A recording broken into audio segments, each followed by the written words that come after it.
시편 1편 1절부터 6절 말씀입니다. 사람들은 참 복 좋아하죠. 2025년이 시작된 지 한 달이 훌쩍 지나갑니다. 복 있는 사람. 처음에 이 말씀을 접할 때 나를 여기에다 꼭 대입해 보았습니다. 각자 다 그럴 거예요, 읽으면. 나 복 있는 사람이 되겠다. 복 있는 사람의 조건을 보니까 뭐 그렇게 어려운 것 같지가 않더라고요. 악인들 꾀 안 넘어가고 죄인들 길 안 서 있고 오만한 자들 자리에 안 앉아 있으면, 그리고 여호와의 율법을 즐거워하고 묵상하면 되는 거네. 여호와의 율법이 구약이잖아요. 구약. 그럼 신약 성경에 예수님의 그 가르침만 이렇게 보면 잘 되겠구나.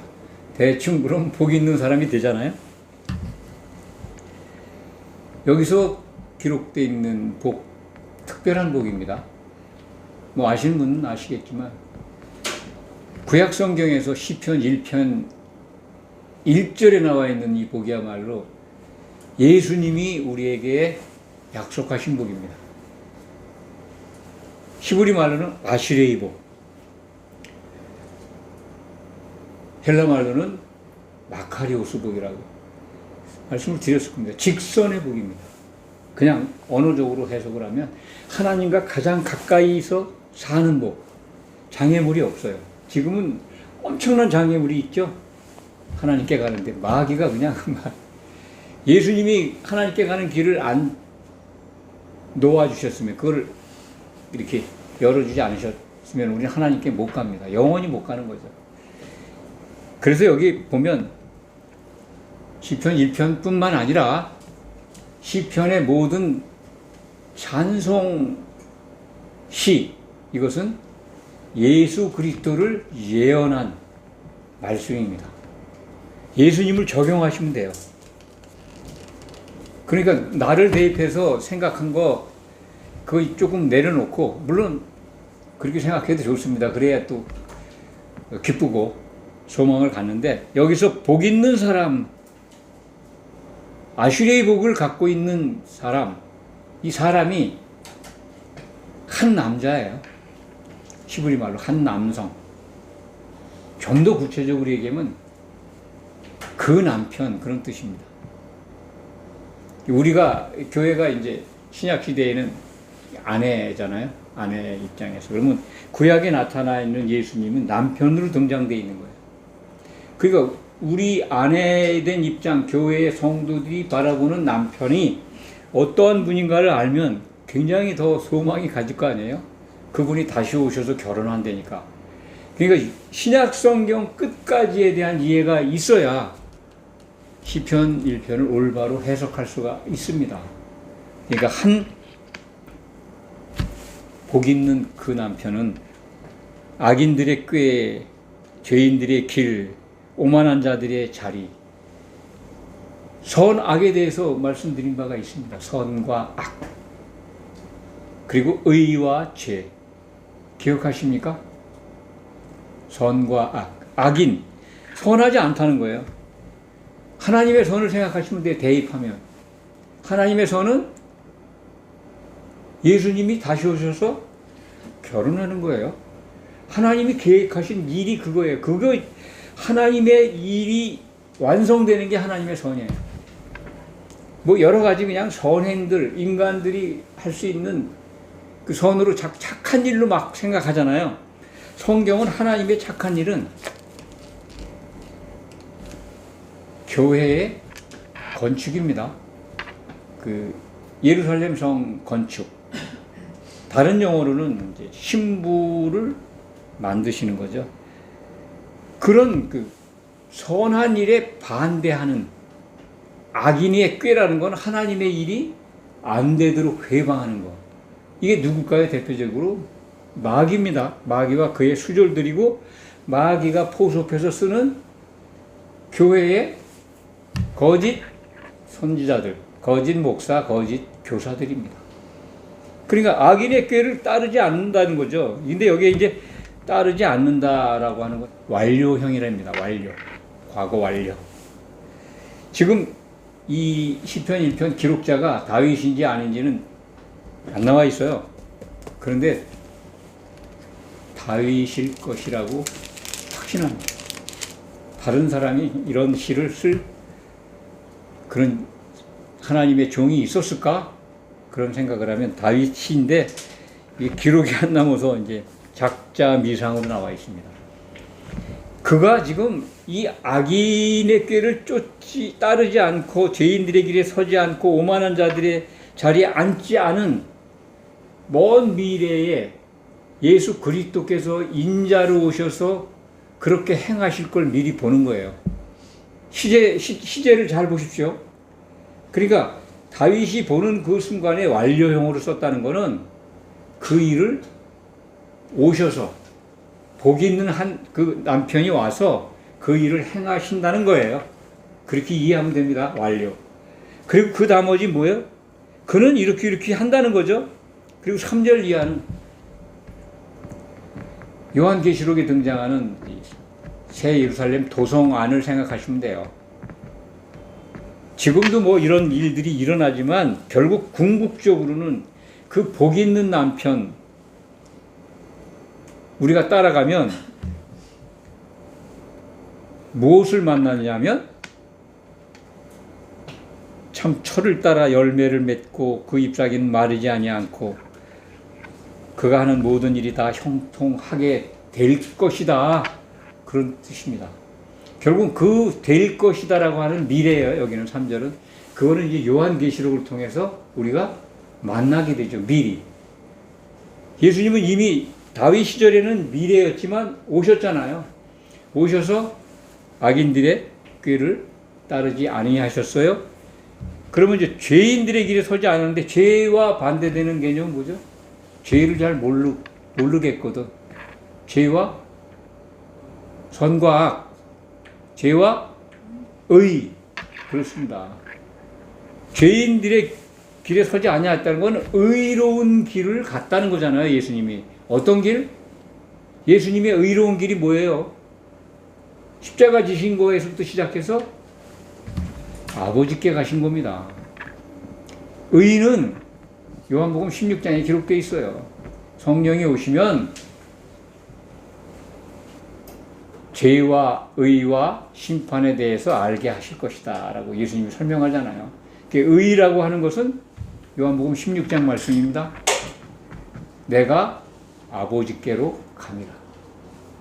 우리 기독인들이요, 예수님을 따라서 그 의로운 길을 따라서 아버지께 가야 돼요.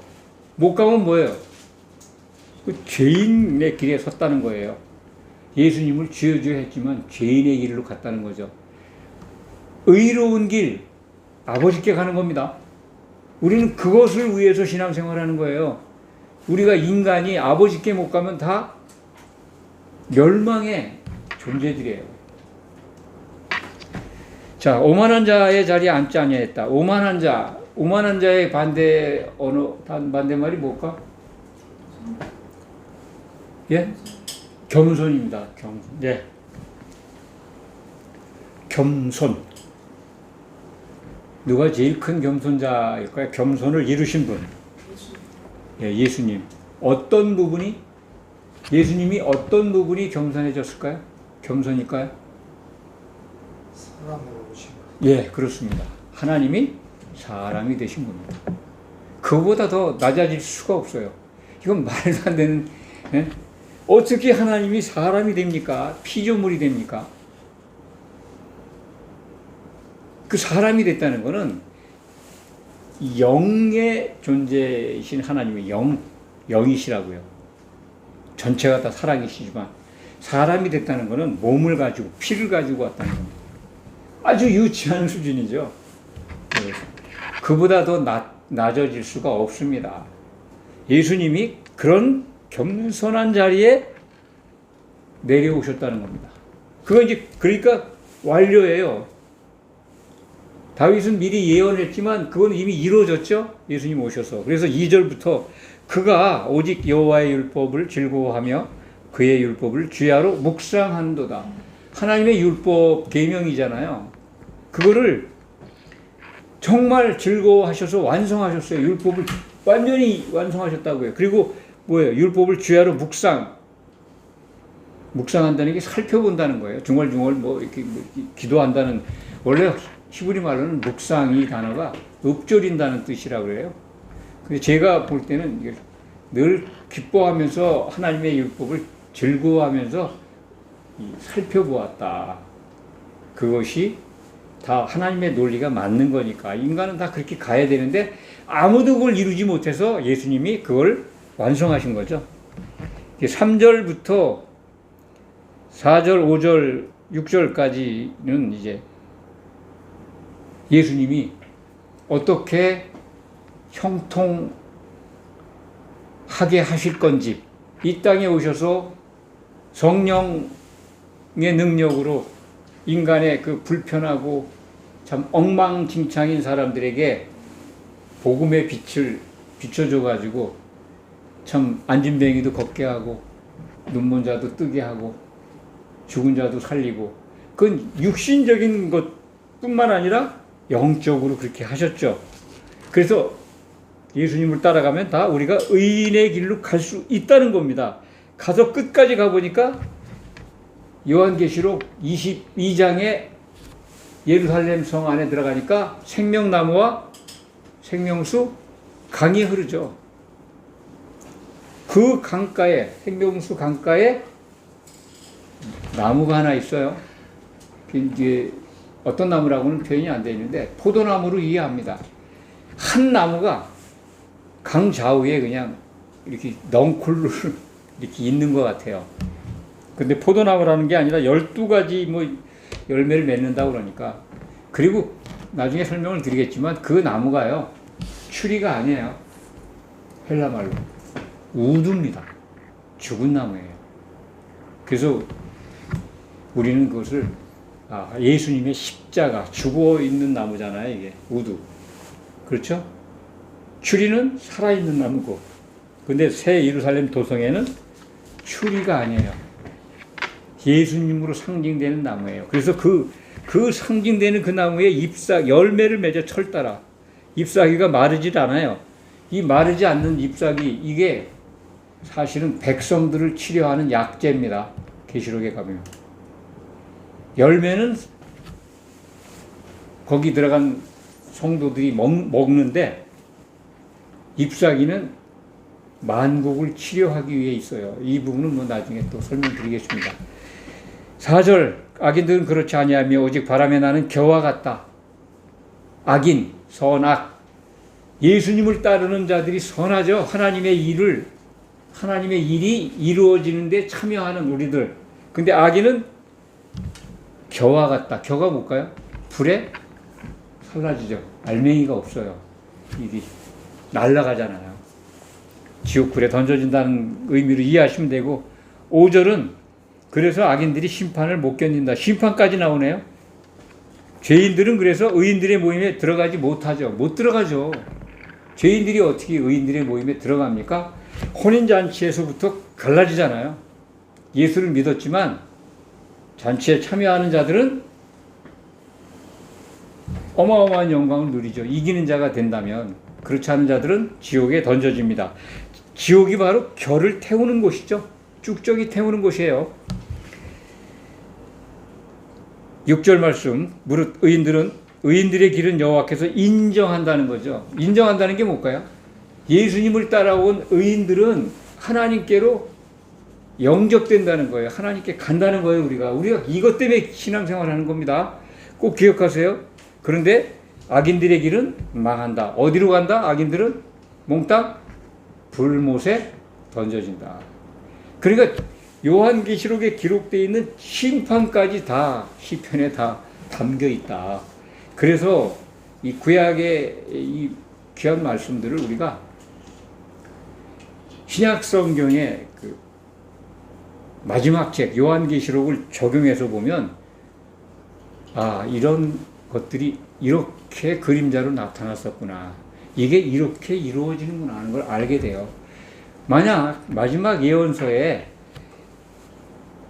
자세하게 들어있지 않고 또 빠져 있는 거라면 구약 성경 그렇게 뭐 열심히 안 보셔도 될 겁니다. 하나님께서 그런 것들은 다 필요 없으니까 우리에게 마지막 예언서에 안 담아주신 거거든요. 그러니까 안심하셔도 돼요. 말씀을 정리합니다. 복 있는 사람, 한 남자이겠죠? 그 남편이라고 번역을 하고 있는데, 그 남편을 바라보면서 그분을 따라가면 우리도 똑같은 복을 받게 된다는 거죠. 그 받으려면 1절로 돌아갑니다. 악인들의 꾀를 따르지 말아야죠.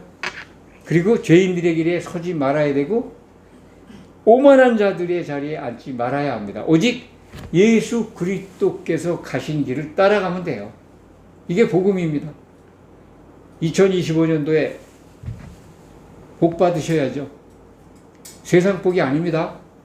이게 우리가 신앙생활하는 성도들이 정말 바라봐야 될 복입니다. 기도하겠습니다.